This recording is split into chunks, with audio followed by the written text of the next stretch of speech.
So let's talk about how we connect with people. I was thinking about this today at work. I'm on my lunch break and I'm looking at my coworkers, chatting around, just talking about whatever. And I noticed that certain coworkers are more bonded, they're closer than others. And I'm like this outcast. I'm this scapegoat, I guess. I don't know.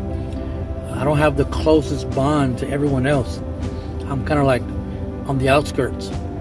But anyway, it got me thinking about the nature of connection.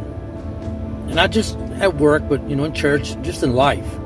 And I want to challenge you to think about how you connect with people, because the manner in which you connect to them will be the very thing that needs to remain intact in order for that connection to remain. It sounded like a tongue twister, but let me give you an example. If you and I, if we begin to gossip and talk about everybody around us, and we're just, after about 2 or 3 or 4 days, 2 weeks, we just feel like we're the best of friends, because we're always talking mess.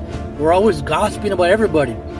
And let's say, for example, you come to a fork in the road, you have a come to Jesus moment, you get saved, whatever, and you change. And suddenly you don't like gossiping. Suddenly you don't like talking mess. And I don't know you're going to these, I don't know you've changed.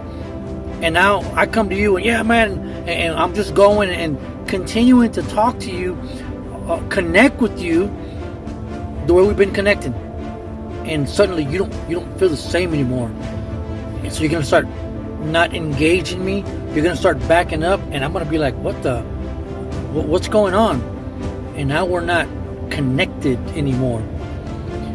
But let's say you relapse on your change and you come back to the conversation that we're having and you begin to talk trash and mess and you're gossiping. All of a sudden we're best friends again. Apply that to everything in your life. Relationships, for example. Here's another one. Male or female, if when they come together, it is upon the basis of lust, illicit sex, and that's all their relationship is based on, then they're going to have to continue to have that present in the relationship in order for them to feel connected or remain connected. If the lust dies out and the connection fades away, so something new needs to connect them.